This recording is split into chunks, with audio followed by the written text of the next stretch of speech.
By special recording, General Mills, makers of Cheerios, the oat cereal ready to eat, and Wheaties, breakfast of champions, presents The Lone Ranger.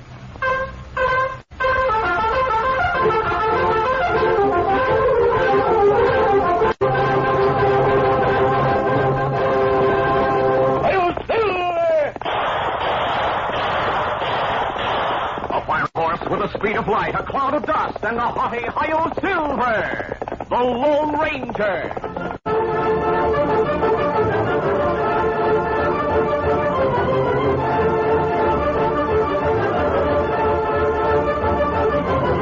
With his faithful Indian companion Tonto, the daring and resourceful masked rider of the plains led the fight for law and order in the early western United States.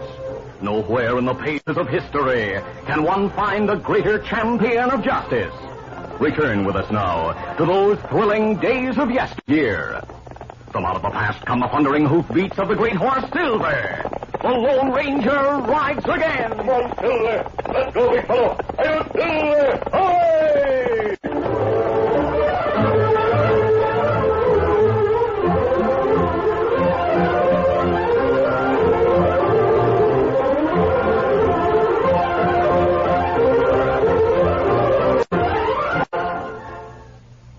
Jenny is 10, and is she good? She'd skip rope camp of the neighborhood. She's so quick because she knows she's got gold power from Cheerios. Yes, she's got gold power. There she goes. She's feeling her Cheerios. Cheerios. Cheerios. That's Cheerios, the cereal shaped like little letter O's. And those O's stand for oats. The good grain Cheerios is made from. Every delicious spoonful of Cheerios and milk is real muscle-building food. Each spoonful contains vitamins, minerals, and proteins your body needs. Yes, those good things in a Cheerios breakfast do good things for your body. Help you have healthy nerves, good red blood, strong bones and muscles. You can see that Cheerios is made to give you real power. So make sure you have a Cheerios breakfast every day. Then you'll hear people say, She's feeling her Cheerios.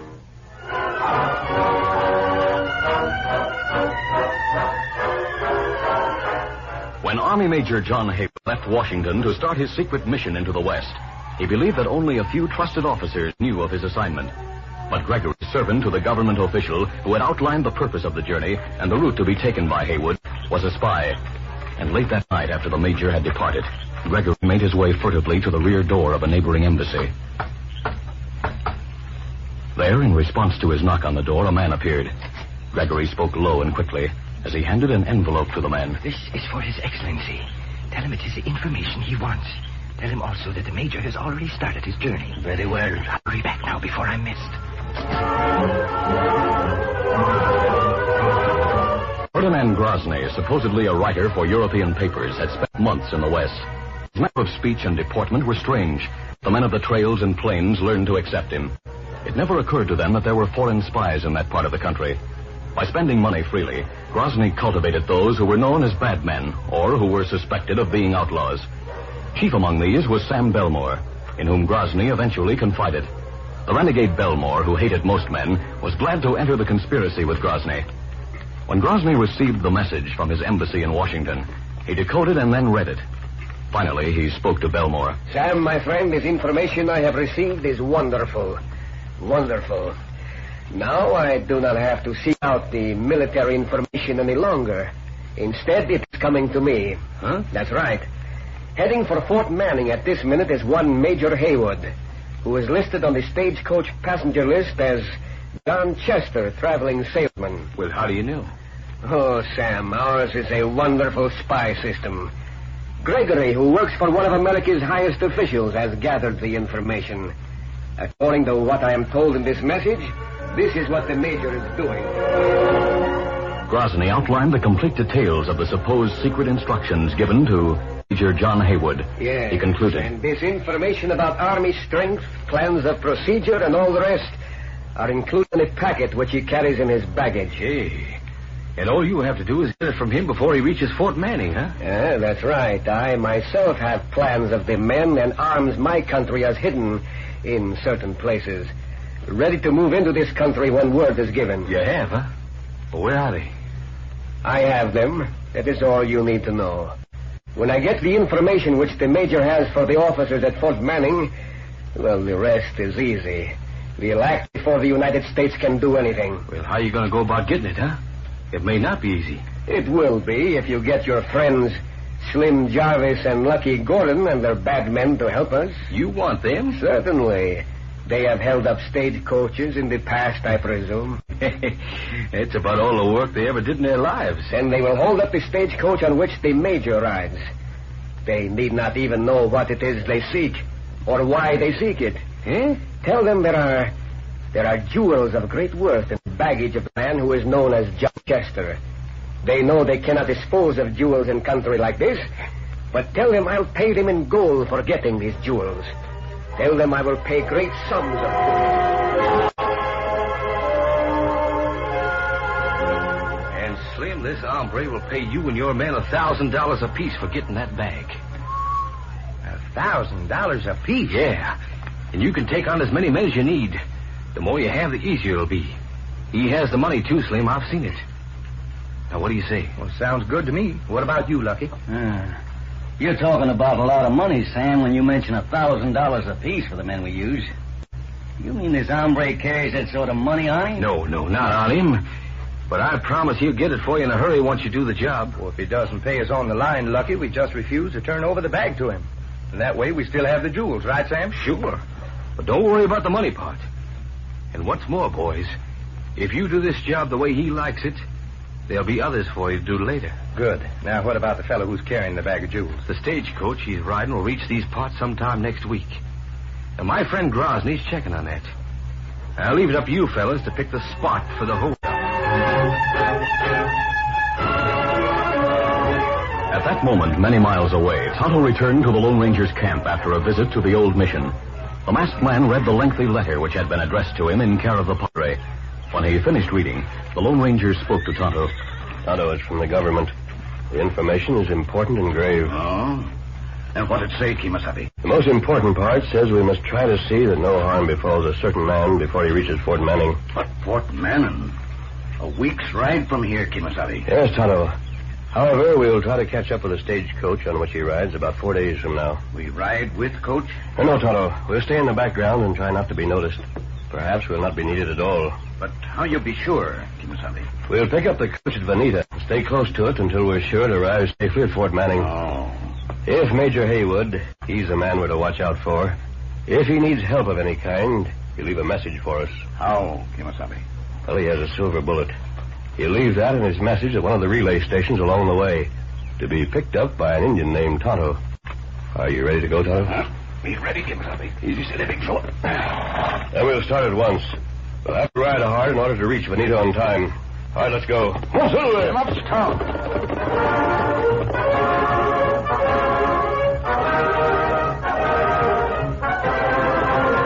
The Lone Ranger and Tonto reached the town of Vanita on the afternoon of the fourth day. Tonto returned from the stagecoach station with disturbing information. Oh, scout, fella. Kimasabi, we late. I was afraid of that. The coach is gone. It leave more than an hour ago. Well, there's a relay station about 10 miles west of here. We'll catch up with the stagecoach by sundown. Let's go. Scout.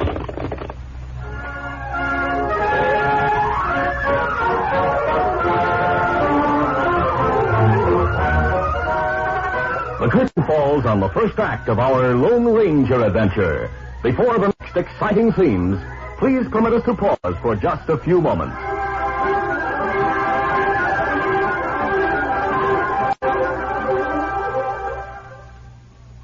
Diving Doris is 13, and she is the diving queen. She can do a flip because she knows she's got gold power from Cheerios. Yes, she's got gold power. There she goes. She's feeling her Cheerios. Cheerios. Cheerios. Sure, Cheerios, the cereal that's fun to eat because it's shaped like little letter O's. The only ready-to-eat oat cereal with this fresh toasted oat flavor. And listen, every delicious spoonful of Cheerios and milk is real muscle-building food. Each spoonful contains vitamins, minerals, and proteins your body needs. Yes, the good things in a Cheerios breakfast do good things for your body. Help you have healthy nerves, good red blood, strong bones and muscles. Yes, Cheerios is made to give you real go power. So every morning, get going and keep going with Cheerios. Then you'll hear people say, She's feeling her Cheerios.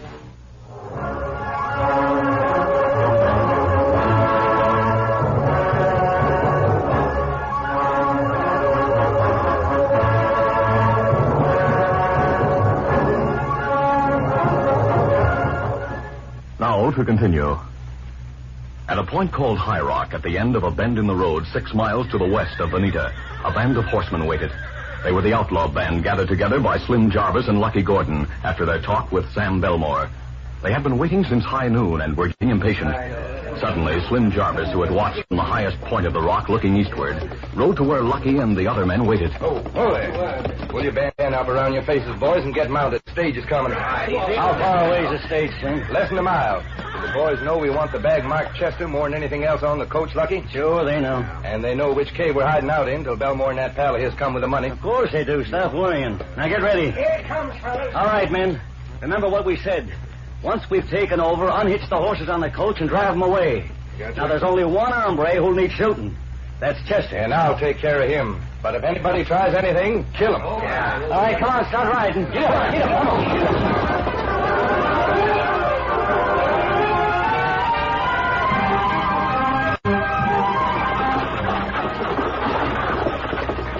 Get up there! Come on! The stagecoach had reached the turn in the road when the outlaws rode down from the high ground. The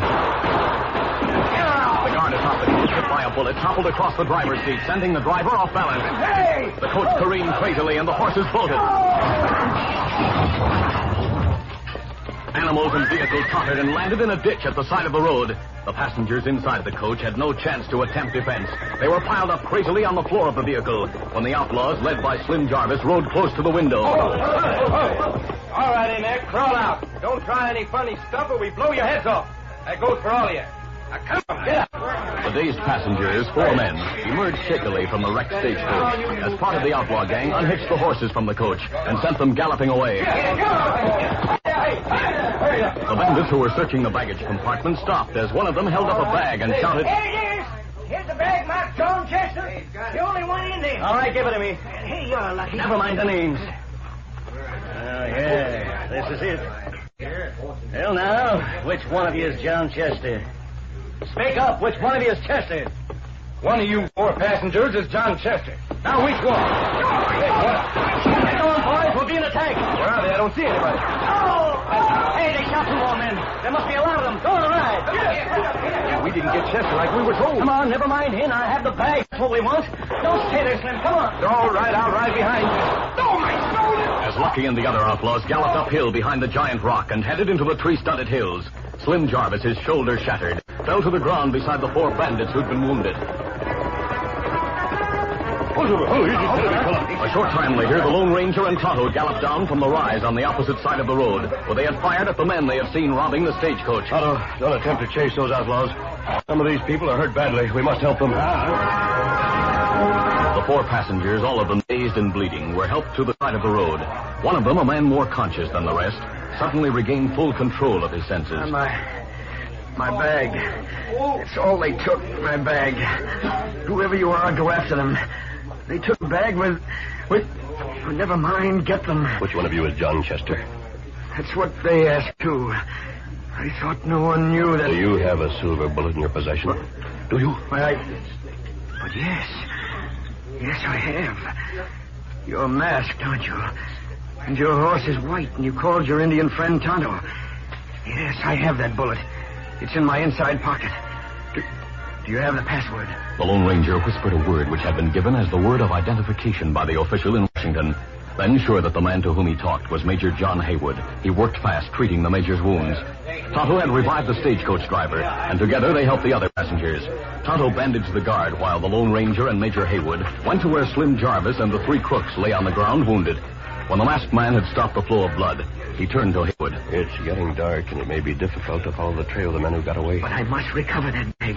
If you know what's in it... I do. And I can't understand why a gang of road agents would hold up a stagecoach in order to get it. I want to learn why they did. We'll be wasting time. On the contrary, we may be saving time if we handle this right. Now, please remove the bandanas from the faces of those men. Oh, certainly. There you are. Well, what do you know? I know who this one is. You're Slim Jarvis, aren't you? Never mind who I am. Help me. I'm hurt bad. Dying. I doubt that. I'm going to act tough and see if it gets results. Do anything but get them. This one asked for John Chester. He knows something. Ask him. The Lone Ranger, affecting a callousness common to his nature, concentrated on Slim Jarvis. Why did you hold up that coach? It wasn't for money, was it? Well, was it? I don't know. Please, I'm hurt bad. Not as badly as your country will be hurt after what you and your men did. Who told you to hold up that coach? Who? Tell me, and perhaps I'll try to help you. Don't tell me, I'll tell. We were after the jewels. What? Jewels? But you took my bag and... You're John Chester. You see, they knew about me. Yes, I'm called John Chester. We wanted the jewels you have in your bag. We were going to be paid to get them. All right, you start talking. I'll tie up your arm while you do. The Lone Ranger treated Slim Jarvis and listened to the man's story.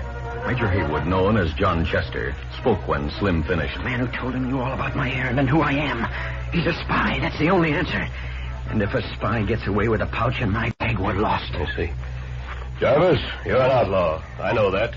So do you. But you're also an American.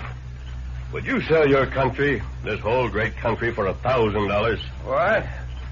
What are you talking about? Of course I wouldn't. Well, that's what you've done. What? Oh, you're crazy. Major, the truth will be known soon enough, no matter what happens. It may as well come out now. Identify yourself to this man and tell him your mission. The time, important as it is, it's our one big chance. Haywood, without going into deep details, told Slim Jarvis and the three other crooks, now bandaged, the purpose behind the holdup. And there were no jewels in my bag. Only military plans. Sam Belmore lied to you. He's working for enemies of this country. Dirty lying Major, Lucky and the rest of the boys are hiding in a cave a few miles from here. Belmore and this other hombre are coming there tonight to check on the bag before paying off. You see, Major, we've saved time by doing what we've done. Where is this cave, Slim? Tell us. You don't have to threaten me now, masked man. I'll lead you there. I'll get to the boys and tell them the story. I'm feeling stronger now. Help me up. Our horses are still here. You follow me and I'll lead you. While Slim Jarvis waited, the Lone Ranger, Tonto, and the stage driver pulled the stagecoach from the ditch onto the road. Then the three wounded bandits who had been with Slim were bound securely and placed inside the coach. The driver said, I'll take them and the shotgun guard to the next relay station. The coach horses didn't run very far. There are four of them eating grass back there by the trees. Yeah, sure, I'll get them. You three passengers, if you feel up to it, help me. Huh? All right, sure will.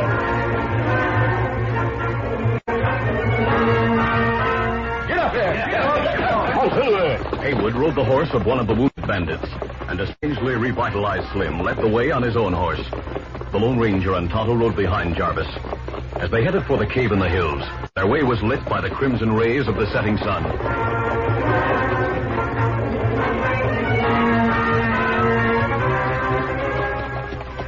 As they neared the hideout cave, a lookout, seeing the riders approaching in the early twilight, fired a warning shot. Slim Jarvis shouted, Hold your fire! Oh! It's me, Slim. Hold it, I have pals with me. Slim Jarvis led his companions into the cave and told the suspicious outlaws what he had learned. Some wanted to draw guns on the masked man and the others, but Slim prevailed. He had Major Haywood open the bag. The Major did and revealed the contents. You see, there are no jewels. Whatever money you were to receive is in payment for stealing your country's defense plans for the West. That's what's in this package. And that snake, Sam Belmore, told me to make sure you were killed. We were going to kill you, too, until we... Here comes two men on horses heading up here. It's Belmore and Grosny. Well, men, what do you say? We can't promise to let you escape punishment for what you did today. But if we speak to authorities... Never mind that part. This is war, stranger, not a holdup. We changed sides, that's all. Yeah, and maybe we'll stay on the right side after this deal. Hey, Slim. Lucky. That's Sam, all right. Get your guns ready, boys. We're going to give these two a reception. Slim, answer. It's all right, Sam. Come on in. Bring your pal with you. I do, Slim. If you get what I told you to get. Hey, who are these men? Yeah. Major Haywood, suppose you tell him. Major Haywood? Sam, he's alive. Shoot him. Don't reach for that gun, Belmore. You're covered. Yeah, and by all of us. Now step right up, you snakes. You're riding with us to Fort Manning. With you? To Fort Manning? Yeah, right, boys? What is this? What are you doing to me? You'll find out soon enough, Grosny. Now get moving.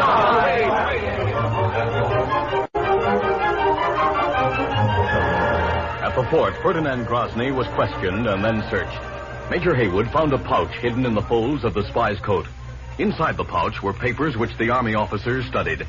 There was a look of unbelief on Haywood's face when they'd finished.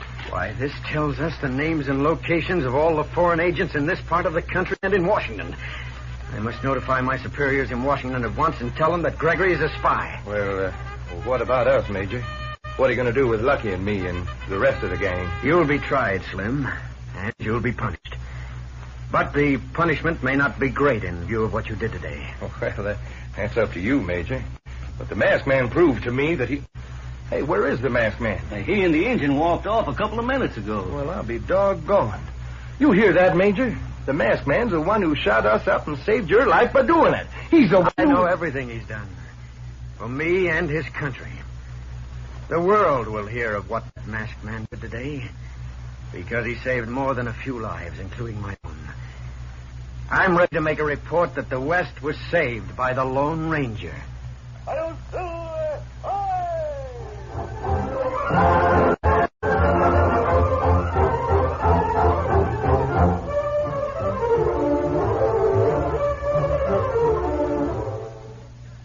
Cause champions are made, not born. Yes, sir. Get on your way. Get on your way. Get on your way with Wheaties. It gives you a swell feeling to know that champions are made, not born. Roy Campanella, sensational catcher for the Brooklyn Dodgers, is an example.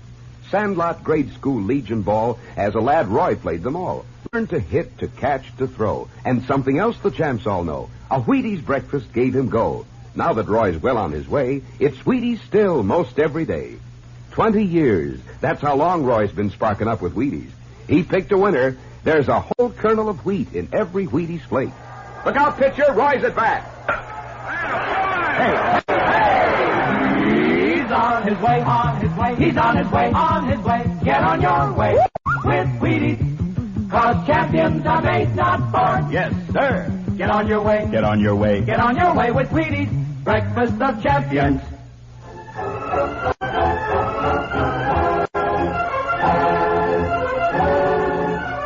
The Lone Ranger, a copyrighted feature of the Lone Ranger Incorporated, is created by George W. Trendle, produced by Trendle Campbell Muir Incorporated, directed by Charles D. Livingston, and edited by Fran Stryker.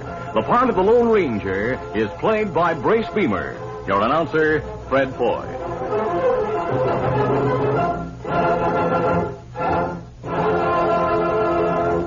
The Lone Ranger is brought to you by General Mills every Monday, Wednesday, and Friday at this same time. Be sure to listen. This recorded program has come to you from Detroit. This is ABC Radio Network. You've been listening to the OTR Gold Network. Find more classic radio at otrgold.com.